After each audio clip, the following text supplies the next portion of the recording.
Bonjour à toute la communauté, bienvenue pour une nouvelle vidéo. Je suis Mathieu de la chaîne Libre et Riche et aujourd'hui je suis accompagné de Pierre Sabatier. Bonjour Pierre. Bonjour. Alors merci d'avoir accepté mon invitation pour parler d'un sujet qui passionne tous les Français, la pierre, l'immobilier. Donc ce que je vous propose avant de commencer, de vous poser quelques questions, si vous pouvez vous présenter. Mhm. Alors, donc je m'appelle Pierre Sabatier. Mon premier diplôme, c'est celui d'être auvergnat. C'est peut-être le plus important. Le reste, on s'en fout un peu. Non, voilà, trêve de plaisanterie. J'ai créé il y a une quinzaine d'années un cabinet qui s'appelle PramView. C'est un cabinet indépendant qui fait de la recherche économique et financière appliquée à la stratégie d'investissement. Donc aujourd'hui, qui fait figure de référence au niveau national sur tout ce qui est enfin, pour tous les investisseurs qui font ce qu'on appelle la gestion d'épargne collective, donc les gros investisseurs, des banques, des assureurs, des caisses de retraite, des mutuelles, des sociétés de gestion, donc ils utilisent les travaux qu'on mène en prospective pour essayer d'optimiser leur stratégie d'investissement. Ça, c'est mon métier historique. Je suis aussi vice-président d'un organisme de formation dans le monde patrimonial assez connu, justement des conseillers en gestion de patrimoine qui s'appelle l'OREP, dont le siège est à Clermont-Ferrand. Vous avez compris que naturellement, mon premier diplôme en tant qu'auvergnat m'a amené assez rapidement à avoir des accointances fortes avec cette structure qui fait figure là aussi de référence au niveau national en termes de formation patrimoniale. Et par ailleurs, et c'est un sujet, c'est finalement pas si anecdotique vu le sujet du jour, j'ai créé il y a 5 ans maintenant une petite foncière dans une zone très rurale dont l'objectif c'est justement racheter de l'immobilier, mais de l'immobilier quasi en désaffection, puisque pas D'accord. habité depuis 10, 20, 50 ans, qu'on acquiert, qu'on rénove et qu'on loue. Donc, c'est pas un marchand de biens, c'est vraiment en fait un objet de rente. Et si ça vous intéresse, je pourrais passer quelques secondes parce que c'est une manière pour nous de finalement démontrer que lorsqu'on ne porte plus le regard sur un certain nombre de zones, c'est parfois là où il y a les meilleures affaires à faire et qui plus est, en fait, des affaires à faire qui arrangent tout le monde. Et ça, c'est un élément assez fondamental de l'entrepreneuriat. Il n'y a rien de mieux que l'entrepreneur qui arrive justement à faire coïncider les objectifs de tout à chacun. Voilà donc mon parcours. Aussi papa de 3 enfants et époux d'une merveilleuse épouse sans laquelle je ne serais pas ce que je suis aujourd'hui, bien évidemment. Parfait, merci beaucoup. Et en tout cas, effectivement, la foncière a de la pertinence étant donné qu'il faut rénover le parc. Donc, ça tombe bien, ça fait une transition par rapport à ma première question, question que tout le monde se pose. Est-ce Mm-hmm. que le marché de l'immobilier est en bulle actuellement? Alors, je commencerai par une réponse de Normand. Vous savez, donc malgré mon diplôme d'Auvergnat, un peu oui et non, dans le sens où ça dépend de quoi on parle. Déjà, attention, quand on parle d'immobilier, c'est comme si vous me parliez d'une classe d'actifs dans son ensemble. La classe d'actifs obligataires, ça ne veut rien dire en soi, en fait. Et il y a autant de diversité et de réalité dans le monde de l'immobilier que dans une autre classe d'actifs. Donc, on va s'entendre sur, là, on parle bien d'immobilier résidentiel, c'est bien le sujet, Mhm. donc là où les gens vivent, et, sous deux formes, soit résidence principale, soit marché locatif. Donc, on va se rester là-dessus. Là aussi, il faudrait faire évidemment des différences assez fortes selon l'endroit qu'on considère. Là encore, il y a des réalités qui sont foncièrement différentes selon le fait qu'on habite dans une zone tendue ou en zone ce qu'on appelle nous détendue. Zone tendue, à Mhm. savoir, il y a beaucoup de boulot qui est créé, beaucoup de gens qui du coup naturellement viennent y vivre parce qu'il faut bien bosser. Pour vivre, il faut bien bosser.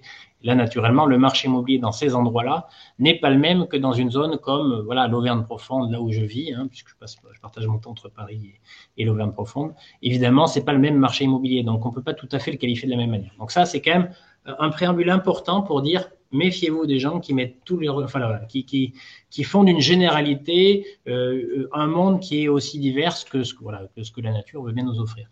Ça, c'est le premier point. Deuxième point, globalement quand même, on peut dire que ça, c'est factuel, que le marché est extrêmement cher et même historiquement cher, si ce n'est lorsqu'on prend comme référence simplement la valeur d'un bien par rapport à ce qu'il peut vous rapporter. C'est le loyer réellement touché ou fictif. Clairement, on est sur des niveaux de valorisation qui sont très, très, très élevés. Donc ça, c'est un état de fait. Quand vous prenez en fait comme référentiel, cette fois, le revenu, c'est-à-dire ce que touchent réellement les gens. Naturellement, les prix de l'immobilier aussi sont extrêmement élevés dans leur ensemble, même si encore une fois, il faut se méfier des généralités. Donc, le fait est qu'aujourd'hui, les marchés sont chers, très chers, historiquement chers. Ça, c'est un fait. Après, la question de la bulle, c'est est-ce que ces marchés chers sont en déconnexion de la réalité? Pour ça, il faut simplement comprendre. J'ai envie de vous dire oui et non. Oui et Mhm. non. Ce qu'il faut comprendre, c'est qu'en fait, le prix de l'immobilier, c'est pas vous qui le faites. C'est pas vos revenus qui le faites, c'est la banque qui l'a fait. Point barre. En Ok. fait, notamment, alors vous allez le voir, notamment dans le gros du marché, qui est un marché de résidence principale. Les gens achètent pour y vivre, pas pour louer, Mhm. d'abord pour y vivre. C'est un marché de résidence principale et là, clairement, c'est un actif qui s'achète avec du levier, en allant voir votre banque et en leur demandant en fait d'emprunter de l'argent. C'est pour ça que j'ai souvent coutume de dire que le prix, c'est pas vous qui le faites. C'est le banquier en répondant à la question que vous allez systématiquement lui poser, à savoir, voilà, l'état de mon patrimoine, l'état de mes revenus, j'ai envie d'acheter, parce qu'évidemment, avant l'acte d'achat, il y a l'envie. Hein. Je fais appel à Feu de Johnny, envie d'avoir envie, mais bon. Non, mais véritablement, avant l'acte de consommation, il faut avoir le désir d'acheter. Donc ça, c'est un préalable, mais vous l'avez évoqué tout à l'heure. En France, le désir d'acheter de l'immobilier, c'est presque consubstantiel à ce que nous sommes. Hein, donc c'est très, très, très ancré. Donc le désir, c'est pas vraiment le sujet, c'est la solvabilité associée. De quoi peuvent disposer en fait les gens pour pouvoir concrétiser ce désir en acte. Et c'est la raison pour laquelle j'en reviens toujours en fait à la réponse que votre banquier vous apporte, à savoir combien je peux avoir. Eh bien, c'est tout simple. Ça fait 30 à 40 ans que le banquier vous dit, pour la même somme, la même mensualité, le même horizon de temps, il vous dit toujours plus. C'est pour ça, en fait, que les prix montent, tout simplement. Parce que la disponibilité de l'argent pour le même montant, et c'est ça qui est important, n'a cessé d'augmenter, tout simplement avec l'allongement de la durée des prêts. Ça, c'est un fait, bon, mais qui n'ira pas beaucoup plus loin maintenant. On est sur quand même des sommets. Maintenant, on est revenu sur des sommets. Et évidemment, surtout, il y a le taux d'intérêt qui n'a cessé de baisser. Pour le même montant, la baisse des taux d'intérêt vous a fait en fait exploser la capacité d'emprunt en fait de la demande finale. C'est ça qui fait le prix. Donc ça et donc qu'est-ce qui se passe? Et donc c'est là où c'est plus simple de répondre à votre question aujourd'hui. On a été tellement bas. Je prends pour exemple voilà, dans le cadre de la foncière qu'on achetait même, hein, on a eu des taux qui étaient en dessous de 1% sur 20 ans et encore l'année dernière. Donc vous imaginez bien que cette baisse historique. Jamais, il y a 10 ans, je vous aurais dit que vous pouviez emprunter en fait pour de l'immobilier à horizon de 20 ans, moins de 1% par an, vous m'auriez dit vous êtes fou. Eh bien, la réalité, c'est qu'on l'a fait. Et donc ça a évidemment boosté en fait le marché immobilier pour atteindre les niveaux qui étaient les prix jusqu'à maintenant. Maintenant, vous allez me dire, ce qui est fait est fait. Est-ce qu'on peut aller plus bas? La réponse est évidente, c'est non, on n'ira pas plus bas.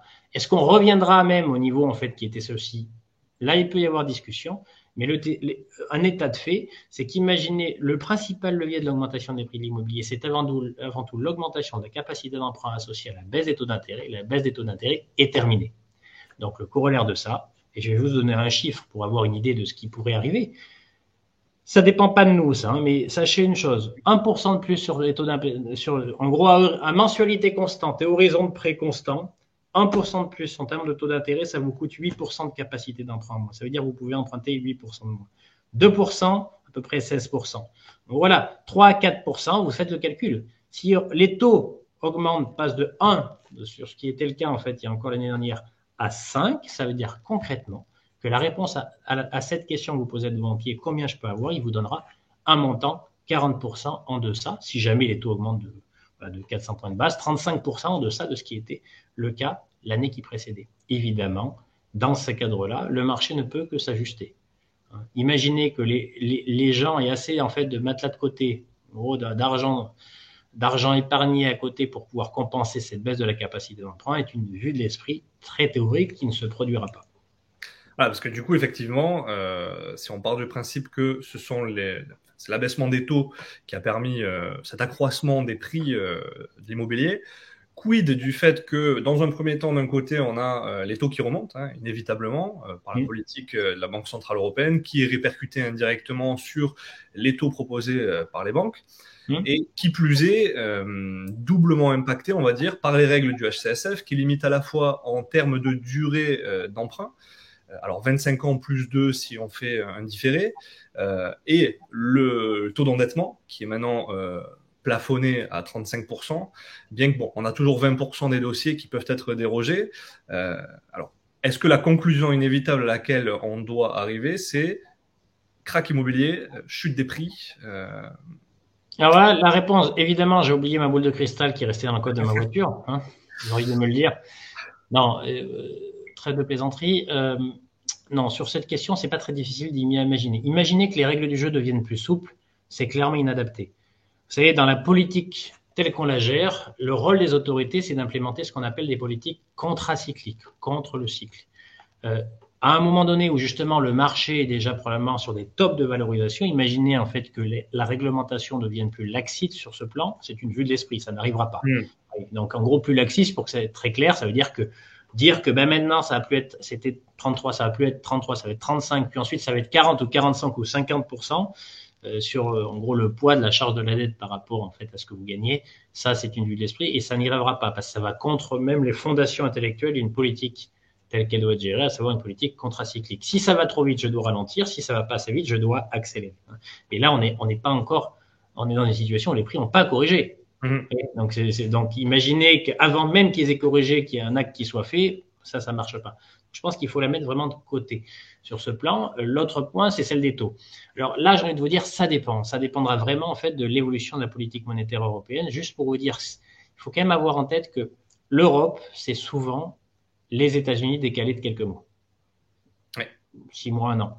Vous savez, je vais vous donner un exemple simple pour savoir où on va atterrir. Les crédits hypothécaires aux États-Unis, c'est passé en un an, de 2,5% à horizon 30 ans à 7%. 2,5, c'est 450 points de base, 4,5% de plus. Alors, je vais vous expliquer ce que ça a comme conséquence pour que vous compreniez bien. Et pourtant, aux États-Unis, il n'y a pas encore un crack important immobilier. Il commence, mais on n'en est qu'à ses débuts. Pourquoi? Parce que dans l'immobilier, c'est toujours comme ça que ça se passe quand les taux montent. Les taux montent, il se passe quoi? Il se passe que vous êtes vendeur de votre bien. Alors évidemment, ils montent à un moment donné où tout est hyper cher, parce qu'ils étaient trop bas au départ et que les gens y sont allés comme des bourrins, quoi. Donc on a des marchés qui sont hyper surévalués, les taux remontent. Le vendeur, qu'est-ce qu'il fait? Le vendeur, il a un prix en tête. Il a son bien et un prix en tête. Il dit, moi, je vends mon bien à ce prix-là. Eh bien, naturellement, quand les taux montent, il ne trouve pas d'acheteur à ce prix-là. Et qu'est-ce qu'il fait, le gars? Il fait quoi? Il ne vend pas. Il ne vend pas tout de suite. Et donc, et c'est pour ça qu'il faut faire attention sur les marchés actions, sur les marchés obligations, des obligations, sur les marchés des actifs cotés. L'ajustement des prix se fait tout de suite, pas dans un actif comme l'immobilier. Première réaction face au fait que la solvabilité des acquéreurs se dégrade, c'est le vendeur ne vend pas tout de suite. Parce que lui, il a un prix en tête et il veut avoir son prix. Il faudra attendre 3, 6, 9 mois, et plus, en général plutôt 9 mois, 12 mois, pour qu'ils prennent conscience que la solvabilité des acquéreurs a foncièrement changé et que le prix qu'il envoie à la tête n'est plus le bon. Et à partir de là, vous rentrez en fait dans un cycle d'ajustement des prix. C'est pour ça qu'il faut bien avoir en tête comment ça fonctionne. C'est toujours pareil. Augmentation des taux d'intérêt. En gros, le marché du neuf se casse la gueule tout de suite. Parce que le marché du neuf, c'est un marché de promoteurs. Donc, il est directement impacté par les taux d'intérêt en fait et les conditions de financement en fait du projet. Donc, le marché du neuf se casse la gueule. Le volume des transactions se casse la gueule. Automatique, c'est déjà le cas. 30% aux US en assez peu de temps. Logique, c'est ce que je viens de vous dire. Les vendeurs vendent plus. Donc, le marché s'assèche jusqu'au moment où 6 à 9 mois plus tard, vous commencez à voir en fait les corrections de prix. Tiens, c'est marrant. Les corrections de prix aux États-Unis, ça a commencé en octobre-novembre. Et donc, c'est toujours pareil. Et donc, là, le point d'atterrissage, il est vraiment en fonction de la durée durant laquelle les taux vont rester à un niveau assez élevé et évidemment de l'ampleur de l'augmentation des taux. Si c'est 450 points de base, vous pouvez imaginer en fait des corrections de prix de 25%. Franchement, de 25%. En Europe, est-ce qu'on aura 4,5% de hausse des taux d'intérêt? Si c'est le cas, c'est un bain de sang. Donc, j'ai envie de dire, je pense pas, mais on peut très bien avoir 250, 300 points de base d'augmentation. S'il y a des taux qui sont 2,5 à 3% supérieurs à ce qu'ils étaient jusqu'au début d'année 2022, milieu d'année 2022, ça veut dire que naturellement, il doit avoir des corrections de prix d'au moins 15-20%, naturellement. Oui. Donc, je sais pas si c'est clair, mais c'est pour vous dire simplement que, alors les gens se disent, oui, par exemple, l'immobilier, c'est beaucoup plus résilient en 2022, les prix n'ont pas bougé, alors que les actions sont cassées la figure, les obligations sont cassées la figure. Attention, on compare des choux et des carottes. Je vous dis, je suis auvergnat, je suis même ingénieur agronome de formation initiale, oui, vous imaginez en fait, les deux pieds bien ancrés dans la terre. Il ne faut pas comparer les choux et les carottes. Ça ne marche pas. Un actif coté, ça corrige tout de suite. Un actif qui n'est pas coté, eh bien, le fait est que le rapport entre l'offre et la demande fait que ça corrige avec beaucoup plus d'inertie. D'un côté, vous avez des hors-bords, de l'autre côté, vous avez des paquebots. Ça ne tourne pas de la même manière, mais le point final reste le même. Effectivement, on a toujours un effet de décalage de plusieurs mois dans l'immobilier. Alors après, est-ce qu'on pourrait aussi se dire, malgré tout, aux États-Unis, ils ont une proportion des prêts avec des taux d'intérêt variables par rapport au fait que nous, en France, alors on est quand même une exception au niveau mondial, on a la chance, alors est-ce que c'est une chance, est-ce que c'est pas une chance, je sais pas, ça dépendra comment on le perçoit, mais étant donné qu'on a des taux fixes, très très peu de crédits à taux variables, est-ce que ça peut malgré tout venir tempérer et nuancer cette chute des prix Ça dépend de l'intérêt. En fait, il y a deux choses. Évidemment, ça rend le marché moins volatile. Et il met plus de temps à corriger. Mais il n'empêche, encore une fois, je le répète, si les taux sont à, peu importe qu'ils soient variables ou fixes, si les taux fixes demain sont à 5% contre 1, naturellement, les prix s'ajusteront de 15 à 20% obligatoirement. Donc Oui, là, c'est pas une question, c'est pas une histoire de protection. Si jamais vous avez un à-coup et clac, clac, ça monte, ça rebaisse. Évidemment, là, il n'y a pas d'impact. Si jamais on s'installe à des niveaux qui sont durablement supérieurs à ceux qui étaient en fait les nôtres jusqu'à maintenant, il n'y aura pas de protection associée en fait au taux fixe. Voilà, il y a simplement moins de volatilité. On va dire que c'est moins pour le marché de l'immobilier que c'est intéressant que pour le reste, on va dire. C'est-à-dire qu'il y aura moins de volatilité dans les revenus ou dans les charges associées aux ménages qui possèdent les biens. Donc c'est plutôt important pour ce qui est de l'ordre de la croissance, où là, il va y avoir une protection supplémentaire qui va être un peu plus durable, à savoir que voilà, si vous êtes à taux variable et que les taux montent, bien naturellement, le poids en fait de la mensualité va ne cesser d'augmenter, donc vous préemptez du pouvoir d'achat pour le reste, donc c'est moins bon pour la croissance globale parce que vous aurez moins de pognon pour aller dépenser le reste. Si vous êtes à taux fixe, vous n'êtes pas frappé par cela. Mais ça n'a rien à voir avec la notion de prix. Le prix, je le rappelle, c'est pas autre chose que la rencontre momentanée entre une offre de biens à disposition et une demande, c'est-à-dire un désir d'acheter et d'une capacité à transformer ce désir-là en acte. Et donc, le prix est toujours associé, en fait, à une demande, à une transaction marginale, hein. C'est pas 100% des biens qui valent ce prix-là. C'est le volume, en fait, échangé à un moment donné. Donc, en gros, prêt à taux fixe, prêt à taux variable, pour nous, il n'y a pas vraiment d'impact sur les prix. Il peut y avoir des impacts, en fait, sur l'économie réelle et sur le niveau de croissance auquel on peut s'attendre. effectivement. Et du coup, par rapport à l'autre versant, on a parlé de demande, qui aujourd'hui est impactée durement par la hausse des taux. Et par rapport à l'offre, donc tout ce qui va être construction, on a les coûts à la construction qui explosent. Je crois qu'en début d'année, janvier, c'était plus 20%, si je ne dis pas de bêtises. Donc les promoteurs qui vont se retrouver, ils se retrouvent déjà en difficulté. C'est déjà le cas. Voilà. Donc potentiellement moins de biens à la vente, donc une restriction de l'offre. Comment on peut percevoir ces tensions-là par rapport à l'offre qui peut potentiellement se tarir, entre guillemets? Alors, il faut vraiment faire deux sujets différents qui sont le neuf et l'ancien. En gros, marché primaire, marché secondaire. Marché primaire, c'est pas bon du tout. Il n'y aura même pas de baisse des prix parce qu'il n'y a plus d'offres. En fait, là, en l'occurrence. Mais c'est tellement anecdotique en vérité comme marché qu'il faut presque pas le considérer. Mais ce qui est sûr, c'est que si en tout cas les pouvoirs publics pensent que les conditions actuelles vont faire baisser les prix, c'est tout l'inverse. Parce que là, dans le neuf, pour le coup, il n'y a pas de production. Il n'y a pas de production, il n'y a pas de biens. Il y aura toujours des gens, peu importe, qui auront en fait les moyens d'acheter à des niveaux de prix qui seront élevés, raréfaction des biens, tout ce qui est rare et cher, donc naturellement. Donc là, tout ce que j'ai évoqué là, c'était les volumes de transactions. En fait, c'est de l'ancien, c'est du marché secondaire, qui est l'essentiel du marché d'ailleurs. Sur le marché primaire, aujourd'hui, en tout cas, cette année était une année horrible pour les promoteurs parce qu'ils ont pris frontalement l'augmentation des coûts de production. Alors, l'année prochaine, on devrait avoir quand même, on a déjà quand même des prix des matières premières qui ont plutôt reflué. Donc, il va y avoir probablement un abaissement de la tension. Mais attention, il y a quand même un autre élément aussi qui doit être pris en compte dans le neuf, c'est qu'on a quand même une inflation de normes. Ça n'a rien à voir avec les conditions de financement. Et là, je crois que c'est vraiment, pour le coup, c'est une inflation de normes qui rajoute rajoute de l'inflation à l'inflation. Il y a deux types d'inflation. Il y a l'inflation naturelle, celle qui vient en fait du prix des matières premières qu'on a subi en 2022, et il y a l'inflation réglementaire ou d'origine réglementaire. Attention, on a de l'inflation d'origine réglementaire qui ne cesse d'augmenter. Ça inflate le coût de production des logements, notamment dans le neuf et dans l'ancien d'ailleurs. Et ça risque de provoquer, ça pourrait provoquer en fait de manière pérenne un effet ciseau pour le promoteur qui va être coincé entre une demande qui peut plus. Alors, s'il devait produire en volume nécessaire pour qu'il vive, soit s'il produit pas, c'est réglé. Il n'y a plus de marché. Donc, et lui, il met la clé. Mais pour celui qui produit, il peut être dans un effet ciseau où il y a une demande qui voit sa solvabilité en fait diminuer au regard de ce qu'on a évoqué jusque-là, et une inflation des coûts de production qui perdure en raison en fait des contraintes réglementaires qui émergent. Donc, vous pouvez être en fait face à l'effet ciseau où là, dans ces cas-là, ça ne sent pas bon. Et le marché du neuf aujourd'hui, clairement, en fait, tire la langue et donne des signaux d'alerte depuis déjà quelques mois. Et encore une fois, en regardant ce qui se passe ailleurs, dans ces mêmes conditions, en sachant qu'en plus, l'inflation normative est beaucoup moins élevée aux US que chez nous. Nous, c'est notre spécialité. Nous, on adore ça, quoi.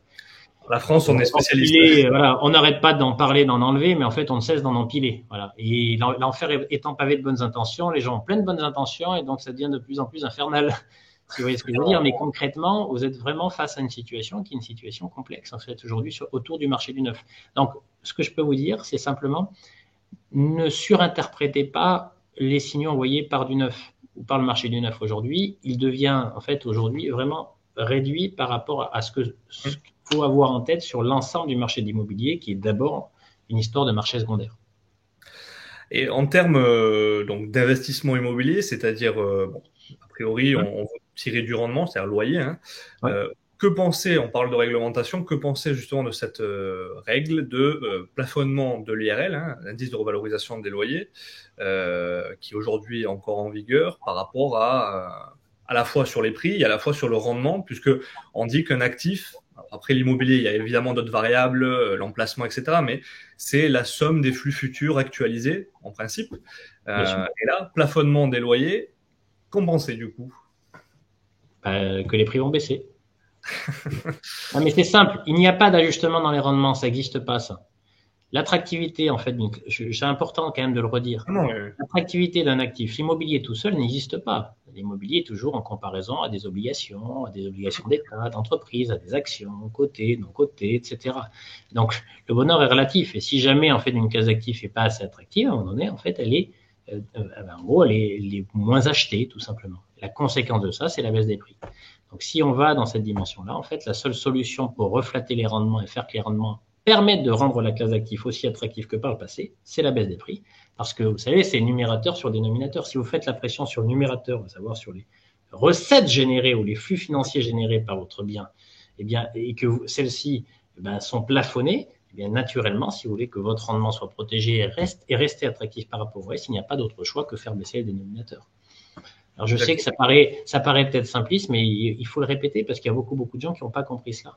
Et d'une certaine manière, dans ces cas-là, la baisse des prix est une opportunité pour ceux qui rentreront. C'est d'une certaine manière une manière de reflater les rendements, c'est-à-dire en fait de rehausser les rendements, alors qu'aujourd'hui, les rendements dans plein de zones en fait sont complètement écrasés. Plafonnement ou pas d'ailleurs, hein. Plafonnement ou pas. C'est-à-dire qu'au-delà même des plafonnements. Alors, ça, c'est le premier point. Le deuxième point, quand on essaye en fait de fixer les prix, ça sent jamais très bon. L'administration de prix, ça par ailleurs, voilà, ça sent pas très bon parce que ça n'a jamais marché en fait. Parce que si vous forcez pas la nature, c'est-à-dire que le prix, c'est quand même le reflet à un moment donné, encore une fois, d'un désir d'acheter quelque chose qui existe et ajouter à cela en fait la capacité que vous avez à mobiliser de l'argent. Si jamais vous commencez à essayer en fait de vouloir tricoter pour faire que le prix soit pas exactement celui-ci, ça finit toujours mal. Et je vais même vous dire, c'est grave parce que si le prix ne veut plus rien dire, sur quoi en fait devons-nous nous adosser pour pouvoir faire une transaction? Si par exemple, quand vous faites une transaction, vous allez regarder en fait les transactions qui sont produites par ailleurs. C'est une figure de référence, de valeur, de référentiel. Si jamais en fait vous mettez dans la tête des gens à juste titre, vous commencez à vouloir influer sur le prix. C'est-à-dire qu'en fait le prix n'est pas on va dire l'expression d'une réalité. Eh bien, en gros, c'est quelque chose de factice parce qu'il a été administré ou une part de ce prix-là est administrée. Quel référentiel vous utilisez? Ça sent pas bon dans ces cas-là. Donc, il faut faire extrêmement attention à ça. Et donc, sur les marchés administrés, moi, j'ai toujours tendance à dire que ça fera d'abord baisser les prix, ensuite il faudra y revenir. Mais tout ça, c'est pas très sérieux et ça durera pas très longtemps. Voilà. Donc, le conseil, c'est que plutôt aller sur de l'immobilier qui n'est pas justement trop administré, dans lequel les gens en fait n'ont pas, enfin les autorités n'ont pas trop mis leur nez pour pouvoir en fait essayer de le contraindre. Oui, totalement. Les prix, à la fois les prix comme les taux, hein, puisque les taux c'est aussi le prix du temps, donnent de l'information. Donc à partir du moment où ils sont manipulés, effectivement l'information disparaît et on fait l'URSS pour pouvoir guider l'économie. On sait comment ça se termine. Voilà, c'est le paradis sur Terre. Et du coup, une autre question par rapport, on parlait justement donc de l'inflation réglementaire, notamment au niveau énergétique, hein, le DPE, diagnostic de performance énergétique. Alors là, depuis le 1er janvier, interdiction de louer, si je dis pas de bêtises, les logements classés G. Vous me corrigez si je me trompe. Pourtant, il y a une petite subtilité, c'est-à-dire qu'aujourd'hui, on interdit la location des DPE-G, mais en termes d'énergie primaire. Or, alors, je reprends juste, j'ai pris des notes. Donc, il y a une subtilité entre énergie primaire et énergie finale, évidemment. Et aujourd'hui, les DPE sont affichés en énergie primaire. Mais l'interdiction s'applique à la terminologie énergie finale. Ce qui veut dire qu'en réalité, concrètement, étant donné que l'énergie finale est en principe inférieure à l'énergie primaire, en fait, c'est comme si on n'avait pas d'interdiction pour les logements G. Je ne sais pas si je m'explique. Oui, alors, globalement, plutôt que, parce que sinon les gens vont s'embrouiller sur le sujet, mais ce qu'il faut avoir en tête, c'est que euh, c'est extrêmement dangereux pour le marché immobilier, tout ça, en fait. Là, encore une fois, on essaie, en fait, le vrai sujet, c'est qu'on prend, en fait, le problème à l'envers. Lorsque vous voulez, faut se poser la question, en fait, des raisons pour lesquelles, en fait, il y a encore des logements qui sont insalubres ou qui sont pas à la hauteur, en fait, sur ce plan-là. Et la réalité, c'est que il y a une incohérence. Vous pouvez tout à fait l'interdire, mais il va se passer quoi? C'est-à-dire que les gens vont faire quoi, d'après vous, les gens qui louent? Ils vont faire les travaux pour louer? S'ils n'ont pas la capacité, a priori, non. Ils vont vendre. Donc, en réalité, vous allez encore assécher le marché du locatif. Mm. Parce que ce qu'il faut avoir en tête, c'est que le vrai sujet, c'est pas ça. C'est pourquoi, en fait, les propriétaires, s'ils ne le font pas, ne le font pas. La réalité, c'est que ça fait 50 ans que dans notre pays, l'essentiel de la politique du logement est en soutien du neuf et jamais de la rénovation. Or, pour ceux qui savent ce que c'est, entre guillemets, le marché de l'immobilier, eh bien, c'est pas du tout le même coût de faire du neuf versus de la rénovation. Le neuf, c'est du Lego. En fait, vous n'avez pas besoin de qualification pour faire du neuf, hein, vous empilez en fait les parpaings, etc. Et donc c'est assez simple et ça nécessite peu de qualification, donc c'est un coût qui est relativement limité. Dès que vous faites de la rénovation, puisque là ce dont on parle c'est bien cela, hein, c'est que vous avez un actif qui existe et qu'il faut faire évoluer pour rentrer en fait et répondre aux exigences modernes. Ça éventuellement qu'on ne doit pas remettre en question, c'est pas le sujet. La question c'est est-ce que le chemin qui permettrait d'arriver à l'objectif est possible? Aujourd'hui la réponse est non. Et là, pour le coup, je peux vous le dire, c'est que le coût de la rénovation aujourd'hui est beaucoup trop élevé pour que des propriétaires sensés, ne serait-ce que rationnels ou raisonnables, c'est pas d'avoir envie en fait d'essorer des locataires, etc. Aujourd'hui, le calcul économique fait que c'est pas rentable de le faire. Donc le vrai sujet, c'est qu'en fait, vous pouvez interdire ce que vous voulez, ça va assécher le marché. Et comme d'habitude, encore une fois, on essaie d'administrer le marché. À la fin, en gros, le mal, en tout cas, la conclusion sera pire que le mal qu'on essayait de traiter au départ. La seule solution, c'est de mettre en place enfin dans ce pays une politique de logement basée sur le marché secondaire et pas que le marché primaire. Ça fait 40 ou 50 ans qu'on fait tout pour le neuf. Tout pour le neuf, c'est-à-dire TVA 0%, en gros, vous facilitez la vie, toujours en fait aux mêmes acteurs, c'est-à-dire aux acteurs du neuf. Et du coup, ça reflète les prix de la rénovation et ça rend impossible le fait de faire évoluer le stock. Et alors, c'est quand même assez intéressant que vous preniez un peu de hauteur et vous prenez un peu de perspective par rapport à tout ça.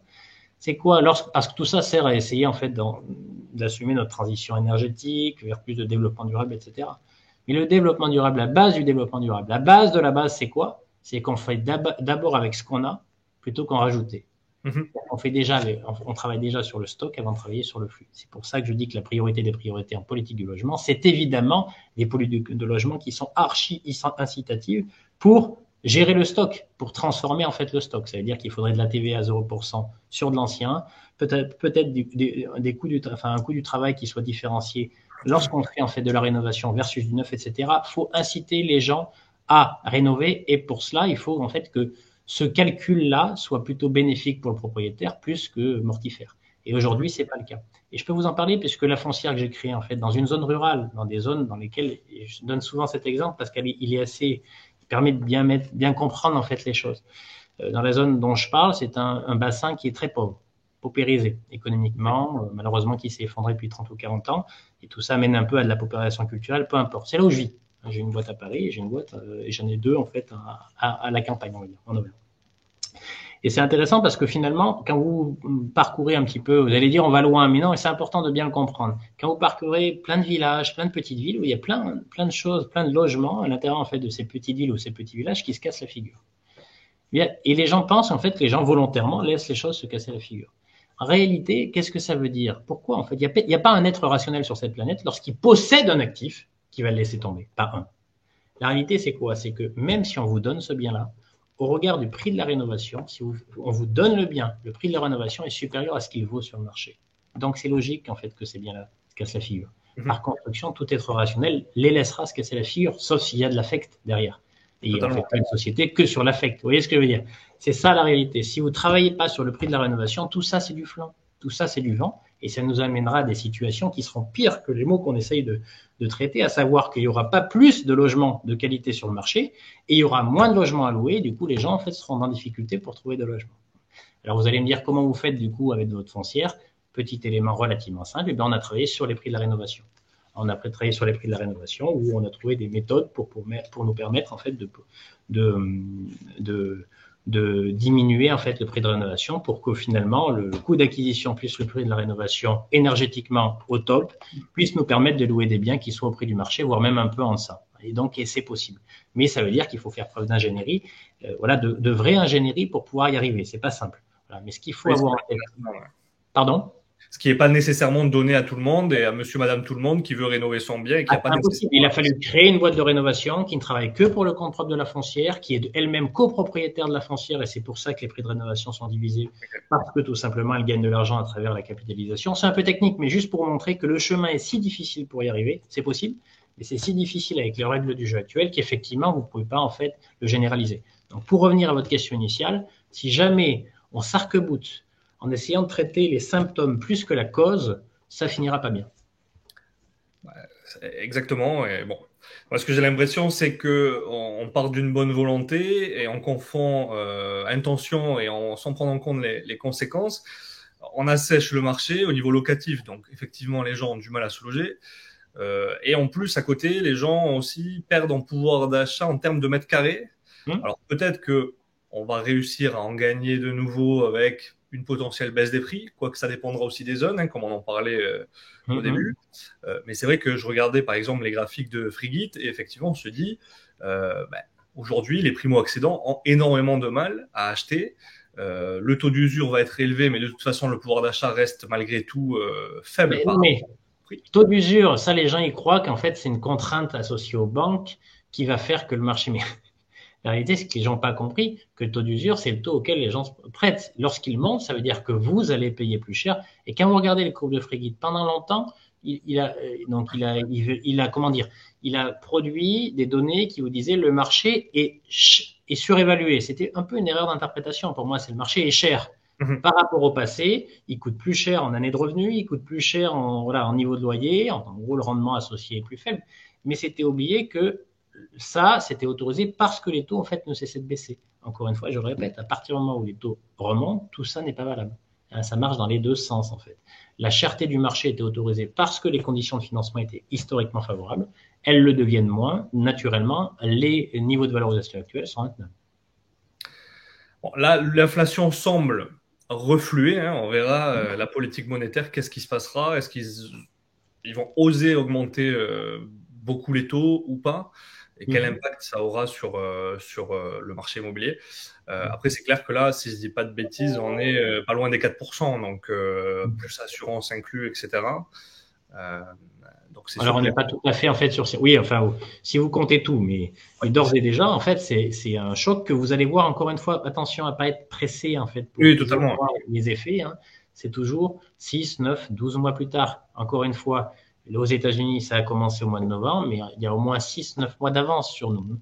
Alors, j'espère, hein, honnêtement, j'espère qu'on n'ira pas au niveau de taux qui sont les leurs, parce que là, pour le coup, ça se courait méchamment. Mais même si on atterrit, 250 ou 300 points de base au-dessus, ça nécessite au moins 15% de correction, au moins. Totalement. Du coup, la question, évidemment, que je pense tout le monde se pose et on se la pose constamment, est-ce que c'est toujours pertinent d'investir dans l'immobilier investir, c'est-à-dire en tant qu'investisseur, est-ce que c'est intéressant d'acheter de l'immobilier? Et en tant que propriétaire de sa résidence principale, est-ce que c'est intéressant également? Sachant qu'on peut peut-être avoir quelques différences entre j'achète pour investir et j'achète pour me loger. Clairement. J'aime pas trop répondre à cette question en direct parce que pour le coup, et comme je l'ai dit tout à l'heure, en fait, vous voyez, donc moi je suis toujours acheteur, mais dans certaines zones bien particulières. Vous voyez, il y a on va dire que la question doit se poser sur est-ce que ce qu'on a acheté, on va dire, dans l'immobilier qui a rendu depuis les 20 dernières années, en fait, faut-il continuer à l'acheter de la même manière? La réponse pour nous est non, pour le moment, tant qu'on n'a pas de correction de prix. Parce qu'il y a un risque, en fait, enfin, en tout cas, vous perdriez les bénéfices d'une remontée des rendements qui vous permettront de revenir sur ces marchés-là à des niveaux plus intéressants. Ça, c'est le premier point. Le deuxième point, c'est qu'en plus, sur d'autres actifs, alors vous allez me dire, c'était plus vrai il y a 2 mois qu'aujourd'hui, mais il n'empêche, il y a d'autres actifs qui, eux, ont corrigé en 2022, qui sont plutôt des hors-bord, même s'ils peut-être continueront à corriger, mais du coup, qui ont regagné en attractivité. Par exemple, vous prenez le fonds obligataire, les obligations. C'est ce que vous donne. C'est un peu c'est le loyer équivalent du loyer quand vous achetez de l'immobilier. Vous prêtez de l'argent à une entreprise ou à un État et il vous donne en fait un loyer contre cela. Ça s'appelle les intérêts. Eh bien, l'année dernière, c'est un marché qui a déjà beaucoup corrigé, 15 à 20%. Naturellement, aux conditions de marché actuelles, vu que l'immobilier a assez peu baissé et du coup le rendement, lui, est resté écrasé, l'attractivité relative de l'immobilier n'est pas top pour des questions en fait en tant qu'investisseur tout de suite. Je ferai une grande généralité. Vous m'aurez compris, tout ça, il y a beaucoup de guillemets. Il faut le travailler en fait avec beaucoup de précision que ça. Mais non, clairement, pour le moment, il vaut mieux patienter et aller sur d'autres classes d'actifs probablement en attendant que la correction se fasse et redonner finalement une vraie fenêtre de tir qui permettra d'avoir des rendements sur lesquels on pourra se projeter de manière beaucoup plus aisée en fait dans une période longue. Sur le résidentiel, c'est un autre sujet. Franchement, c'est un autre sujet. Le vrai sujet du résidentiel, c'est l'endroit où vous avez envie de vivre. Évidemment, c'est un arbitrage entre le loyer que vous donnez à quelqu'un d'autre versus en fait le loyer il y a une partie du loyer quand même qui correspond à des intérêts en fait associés aux banques. Donc bon, c'est pas quand même anecdotique, mais c'est tellement différent. Là, c'est vraiment une question trop personnelle pour pouvoir répondre. Dire que ça va dépendre des moyens en fait des gens. Ce qu'il faut, c'est que en gros les charges associées au fait d'acheter sa résidence principale vous étouffent pas. C'est d'abord ça. Mais s'il y a il y a l'envie en fait de s'installer à un lieu et de construire quelque chose, construire plus que pas que du bâtiment, mais construire sa vie à un endroit, ça fait sens. Il y a des gens pour être bien qui ont besoin de se sentir chez soi et pour se sentir chez soi d'acheter. C'est comme ça. Donc c'est pour ça que je dis que c'est vraiment deux choses différentes. Ce qu'il faut pas, c'est évidemment en fait que les charges fassent que vous êtes exsangue et vous avez choisi les barreaux de votre propre prison. Voilà, donc c'est vraiment deux choses différentes. Sur l'immobilier d'investissement global, plutôt résidentiel, on a tendance à dire patienter parce qu'il doit y avoir correction avant toute chose. Et en gros, on va laisser en fait la poussière retomber avant de pouvoir se repositionner. Sur le résidentiel, c'est des cas particuliers. D'autant plus que bien souvent, il y a l'aspect sentimental qui entre en jeu et donc peut-être que le prix importe un petit peu moins par rapport à un investisseur parce que c'est pas non plus... Alors, ça veut pas dire qu'il faut pas négocier le prix si on a la possibilité d'acheter moins cher, mais disons que ça importe un petit peu moins par rapport à un investisseur qui va aussi se focaliser sur le rendement, sur la plus-value potentielle, etc., etc. Absolument. Alors, la clé de ce que vous venez de dire, c'est qu'à la condition, on a envie en fait de bâtir sur longue période dans un évidemment, évidemment. Et si c'est pour changer 3 ans ou 4 ans plus tard, là, pour le coup, peut-être, là, le calcul économique rentre en ligne de compte. Exactement. Mais si c'est pour s'y installer, tout ça est lissé dans le temps. Très bien. Écoutez, je pense qu'on a fait le tour. Avant de terminer, comme d'habitude, je demande toujours une citation qui vous inspire et qui pourrait également nous inspirer et 3 recommandations de lecture pour tous les auditeurs qui pourraient être intéressés, dont moi d'ailleurs. Alors, du coup, sur les adages, on adore ça. Moi, j'adore ça, donc je pourrais vous en faire plein, mais je vais en garder un qui, pour le coup, a été fondateur dans ma vie et au-dessus de la porte de mes bureaux, là, quel que soit l'endroit ou l'entreprise concernée, qui est viser au plus haut et s'estimer au plus juste. Viser au plus haut et s'estimer au plus juste. C'est-à-dire que les deux parties de la phrase sont très importantes. C'est-à-dire qu'en fait, il ne faut pas se mettre des freins dans les objectifs qu'on se fixe. Mais donc ça c'est nécessaire. Jamais vivre de complexe d'infériorité ou se dire c'est pas pour moi, ça n'existe pas. Ça, surtout dans le chemin d'entrepreneur, tout est possible. Mais attention, la deuxième partie de la phrase est vraiment très importante. Et s'estimer au plus juste. La manière de ne pas se brûler les ailes. C'est aussi il faut toujours aussi s'interroger qu'est-ce qui fait que je vais aller au plus loin de ce que je peux. Et ça c'est vraiment un élément important. Viser au plus haut et s'estimer au plus juste. C'est quelque chose qu'il faut, je pense, c'est un bon leitmotiv pour des entrepreneurs. Totalement. Et c'est aussi une manière finalement de vous permettre de faire la différence entre ce qui est la persévérance nécessaire à toute prise d'initiative et tout projet que vous développez, avec l'obstination qui dans l'entrepreneuriat peut être mortelle. Et parfois la nuance entre les deux peut être fine, mais je vous assure dans l'entrepreneuriat elle est absolument nécessaire. Être persévérant jusqu'au moment où votre persévérance peut tomber et peut devenir de l'obstination. Et là, pour le coup, il faut s'arrêter. Et donc, c'est toujours l'équilibre entre les deux, viser au plus haut et s'estimer au plus juste. Et sur les 3 bouquins, on va aller des plus lointains en fait aux plus proches peut-être. Les plus lointains, je dirais que l'homme pour ça que c'est amusant, les gens me disent, on est toujours en train de croire que le monde dans lequel on vit est unique, inédit. Évidemment, techniquement, les outils d'aujourd'hui sont pas les mêmes que ceux d'hier, mais tant que le moteur sera fait par des hommes et des femmes, on y lira toujours les mêmes effets de nos ressentiments, nos excès d'enthousiasme, nos excès de peur, etc., etc. Et du coup, tout ça pour vous dire que la littérature que je conseille, c'est un philosophe. Alors, je suis pas très intellectuel, et moi, je suis un intellectuel, ce qu'on appelle tâteur de cul de vache. Les gens me connaissent pour ça, c'est-à-dire qu'avec les 2 pieds bien ancrés dans la terre. Mais lisez Socrate. Lisez Platon, du coup, et Socrate. Parce que philosophe, il y a 2000 ans, il y a plus de 2000 ans, et c'est d'une modernité sans nom. C'est de la philosophie accessible, simple, mais tellement puissante que ça nous permet de mieux nous comprendre. Et si on se comprend mieux, si on a des appuis plus solides, on peut sauter plus loin. Donc, globalement, tout ce que Platon écrit sur Socrate, le Ménon, voilà, etc. Ça, c'est pour le très lointain, ça donne les bases. Deuxièmement, un petit clin d'œil, j'irai Mémoire d'espoir de Gaulle, pour une raison simple, parce que j'adore le début, qui est tellement explicite et qui traduit tellement la réalité du moment. Parce que vous savez, on parle beaucoup de problématiques politiques dans notre pays. On adore ça d'ailleurs. Chez nous, le soir, on parle pas business, on parle politique. C'est comme ça. On est dans le feu d'actualité en ce moment-là. Voilà, c'est ça. Et alors, ce qui est intéressant, c'est que De Gaulle, à l'époque, explique qu'il était un grand intellectuel avant d'être un homme de pouvoir. C'est-à-dire que c'est quelqu'un qui a écrit toute sa doctrine avant, en fait, de prendre le pouvoir. C'est intéressant. Parce qu'il y a c'est 2 choses différentes de prendre le pouvoir et de l'exercer. Et si vous n'êtes pas préparé en amont à exercer le pouvoir, ça peut rendre les choses un peu difficiles. Et je pense que les dernières décennies en sont une belle illustration. Et juste pour vous dire qu'au début de ce bouquin-là, il explique pourquoi il donne la possibilité au président de la République française de modifier la Constitution sur la base d'un référendum direct auprès de la population. Mais ce qui est intéressant, c'est pas ça, parce que ça tout le monde le connaît, c'est pourquoi il le fait. Et il écrit, alors je défends un tout petit peu ses propos, excusez-moi, ma mémoire me fait défaut, mais l'idée de base, c'est quoi? C'est-à-dire, je donne la possibilité au président de la République de modifier la Constitution par voie référendaire pour lutter contre le réflexe naturel de la cohorte politique de défendre ses propres intérêts au détriment de l'intérêt général. C'est vachement drôle. C'est vachement amusant, finalement, comme quoi l'histoire se répète, et encore une fois, c'est logique. Faut en vouloir à personne, c'est la nature qui fait que... Voilà, et puis on y apprend en fait beaucoup d'autres choses, et ça c'est intéressant. Et puis il y a un bouquin plus récent qui s'appelle Le chemin des estives, je crois. Et là pour le coup, qui est un voyage dans un monde, c'est 2 prêtres qui, avant en fait d'être complètement ordonnés, doivent faire une randonnée pendant 5 semaines. Donc dans le cœur de la France, je crois d'Angoulême jusqu'en vallée du Rhône, et qui font un périple, qui partent sans argent en fait pour faire ce chemin-là. Et donc c'est l'histoire finalement du réapprentissage de la vie humble, frugale, de vagabondage, et c'est passionnant parce qu'on se rend compte qu'aujourd'hui le Far West il est peut-être moins à l'autre bout du monde qu'à nos portes, dans des territoires qu'on a oubliés pendant longtemps, et c'est une vraie bouffée d'oxygène dans ce monde un peu lourd.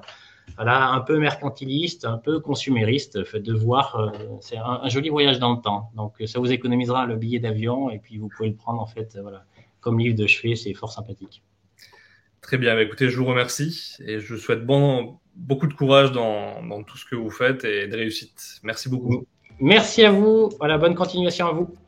Merci. Si tu as trouvé cette vidéo intéressante, n'hésite pas à la liker et t'abonner à la chaîne, et surtout, n'oublie pas d'activer la cloche pour être alerté dès qu'une nouvelle vidéo est mise en ligne. Souviens-toi que l'on reste en contact sur Facebook, Twitter, Instagram, TikTok, Spotify et le groupe Discord, et rappelle-toi que la différence entre ce que tu es et ce que tu veux être réside dans ce que tu fais. Deviens libre et riche.